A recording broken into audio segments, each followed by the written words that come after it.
नरेंद्र मोदी जी के जो खास मित्र हैं, 3-4 खास मित्र हैं, ये जो आपके गैस सिलेंडर का पैसा आपके जेब में से निकाला जा रहा है, उनकी जेब में जा रहा है। ये तो आपको चीता के बारे में बताते हैं। चीता हिंदुस्तान में आकर हिरन को मारना भूल जाएगा। पार्लियामेंट हाउस में बोलने की कोशिश की, वहां पे माइक ऑफ कर देते हैं। देखो ऐसे माइक ऑफ, जो बोलना बोलो।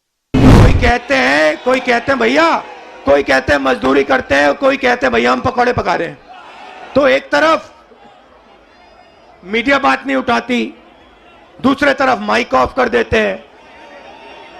तो हमने सोचा चलो जनता के साथ कन्याकुमारी से कश्मीर चलकर जनता से बातचीत करें, जनता की आवाज सुने और जनता के दिल में जो है वो रखें। 3000 किलोमीटर हो गए, कन्याकुमारी से शुरू किया। कम नहीं होता भाइयों और बहनों, आप ये मत सोचो कि 3000 किलोमीटर कम होता है, कम नहीं होता है। 110 दिन हो गए, मगर अजीब सी बात है, थकान नहीं है। आप देखिए, मेरा चेहरा देखिए, कोई थकान नहीं है। लोग पूछ रहे टी शर्ट में कैसे चल रहे हो? ना थकान है ना ठंड लग रही है मुझे। अब मैं क्या बोलूं? प्रधानमंत्री जी आते थे, जब यूपीए की सरकार थी, कहते थे गैस सिलेंडर 400 रुपए का हो गया है। 400 रुपए का गैस सिलेंडर हो गया। भाइयों बहनों, आज कितने का है? मगर आज प्रधानमंत्री नहीं आते, आज आकर नहीं कहते कि भैया 1100 का हो गया। अच्छा, एक और सवाल है भैया, ये जो 1100 और 400 रुपए का फर्क है, ये किसके जेब में जा रहा है? ये किसी ना किसी के जेब में तो जा रहा है ना। मतलब ये आसमान में तो नहीं गायब हो रहा। तो याद रखिए, ये नरेंद्र मोदी जी के जो खास मित्र हैं, 3-4 खास मित्र हैं, ये जो आपके गैस सिलेंडर का पैसा आपके जेब में से निकाला जा रहा है, उनकी जेब में जा रहा है। अच्छा भाइयों और बहनों, पेट्रोल का क्या दाम हुआ करता था यूपीए के समय? 60 रुपए। आज क्या है? 100। तो ये भी याद रखिए, ये जो 40 रुपये 60 रुपया जो है, जो आपके जेब में से निकाला जा रहा है, ये भी उनके 2-3 मित्रों के जेब में जा रहा है। तो हमारा दूसरा मुद्दा महंगाई, और तीसरा मुद्दा, सबसे बड़ा मुद्दा, जो देश में नोटबंदी, गलत जीएसटी के कारण बेरोजगारी फैली है। आज 3000 किलोमीटर में हर स्टेट में मुझे युवा मिलते हैं। मैं पूछता हूं क्या पढ़े? कहते हैं इंजीनियरिंग की, डॉक्टर बनने के लिए पढ़ाई की, आईएएस के लिए तैयारी की। और फिर मैं पूछता हूं भैया आप करते क्या हो? कहते हैं राहुल जी, शर्मा के कहते हैं राहुल जी हम तो मजदूरी करते हैं। कोई कहते हैं भैया, कोई कहते हैं मजदूरी करते हैं, कोई कहते हैं भैया हम पकौड़े पका रहे हैं। इंजीनियरिंग की पढ़ाई की, आलू के पकौड़े बना रहे हैं। देखो अफ्रीका से 4 चीता आए हैं, देखो जंगल में घूम रहे हैं। देखो, यह भी सवाल पूछा कि क्या चीता हिरन को मारेगा या नहीं। मतलब अफ्रीका का चीता हिंदुस्तान में आकर हिरन को मारना भूल जाएगा।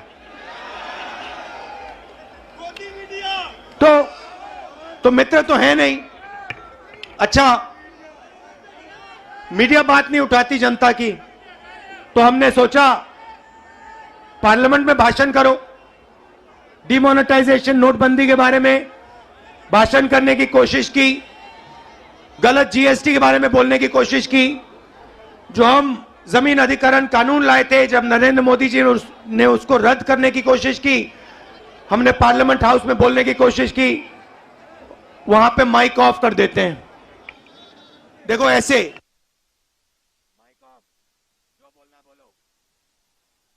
हेलो, नमस्कार, कैसे हो? तो एक तरफ मीडिया बात नहीं उठाती, दूसरे तरफ माइक ऑफ कर देते हैं।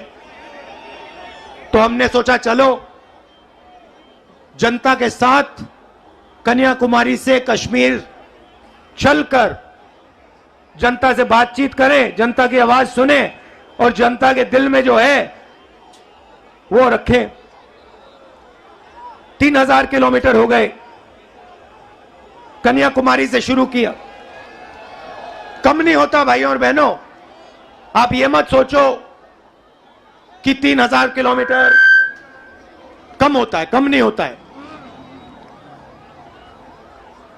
110 दिन हो गए, मगर अजीब सी बात है, थकान नहीं है। आप देखिए, मेरा चेहरा देखिए, कोई थकान नहीं है। लोग पूछ रहे टी शर्ट में कैसे चल रहे हो? ना थकान है ना ठंड लग रही है मुझे, अब मैं क्या बोलूं।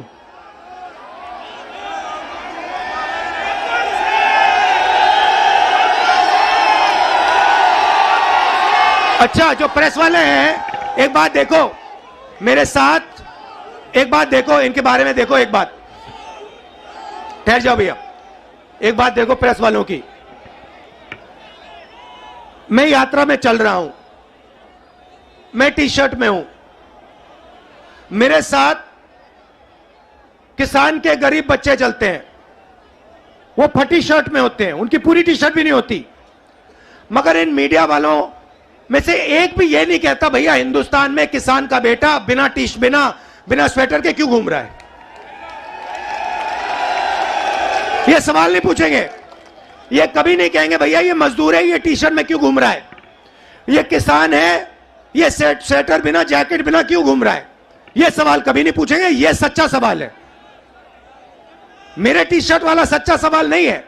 सच्चा सवाल यह है कि हिंदुस्तान के बच्चे, हिंदुस्तान के किसान, हिंदुस्तान के मजदूर टी शर्ट में सर्दी में क्यों घूम रहे हैं, यह सवाल है। मगर यह कभी नहीं पूछेंगे, क्योंकि भाइयों और बहनों ये आपके नहीं हैं। ये जैसे घोड़ा होता है ना, घोड़ा देखा आपने, शादी का घोड़ा होता है, उसमें लगाम होती है ना, उसको लगाम को टाइट करो एकदम रुक जाता है, वैसे इनकी लगाम है, लगाम लगी है प्रेस वालों पे। जैसे ये दौड़ने की कोशिश करते हैं, जैसे दौड़ने की कोशिश करते हैं, वो लगाम खींचते बस रुक जाते हैं एकदम। अच्छा, ये मत सोचिए कि ये बोलना नहीं चाहते हैं। मेरे पास आते हैं, कहते राहुल जी हम सच्चाई बोलना चाहते हैं मगर हमें हमारे मालिक बोलने नहीं देते। मैं कहता हूं भैया डरो मत, बोल दो। कहते हैं नौकरी भी तो करनी है हमें, अगर हमने सच्चाई बोल दी नौकरी से निकाल देंगे, किसी और को डाल देंगे, वो झूठ बोलेगा। तो यात्रा का लक्ष्य जो देश में नफरत और हिंसा फैलाई जा रही है उसको मिटाने का है। भाइयों और बहनों, बीजेपी की पॉलिसी हिंदुस्तान के युवाओं को, किसानों को, मजदूरों को डराने की पॉलिसी है। नोटबंदी, गलत जीएसटी, कोविड के समय जो इन्होंने किया, ये सारी की सारी पॉलिसियां किसान को, मजदूर को डराने के लिए है। क्योंकि ये जानते हैं जब ये डर फैलाते हैं, उस डर को नफरत में बदलना बहुत आसान होता है। ये इनका काम है, जनता को डराओ, किसान को डराओ, मजदूर को डराओ, युवा को डराओ और उसके डर को नफरत में बदल दो। डरो मत। ये भैया, ये एक बात समझ लो, ये आपने बोला डायलॉग, ये मेरा डायलॉग नहीं है, ये शिव जी का डायलॉग है। ये डायलॉग डरो मत, ये हमारा धर्म है। अब देखिए, ये करोड़ों रुपए का, लाखों करोड़ों रुपए का अरबपतियों का कर्जा माफ कर देंगे। लाखों करोड़ रुपए 1 मिनट में माफ कर देंगे। और किसान भूखा मर जाए, उसका कर्जा ये माफ नहीं कर सकते, कभी नहीं कर सकते। आप यूपी के, बाकी हिंदुस्तान के किसान हमारे पास आए थे, यूपीए की सरकार थी, आपने कहा हमारा माफ करो, 10 दिन में हमने 70,000 करोड़ रुपए, 72,000 करोड़ रुपए माफ कर दिया था। मजदूरों के लिए, गरीबों के लिए मनरेगा, भोजन का अधिकार, किसानों के लिए कर्जा माफ। तो हम डर को मिटाने की राजनीति करते हैं, क्योंकि हम जानते हैं अगर ये देश डर जाएगा, इस देश का फायदा नहीं होगा।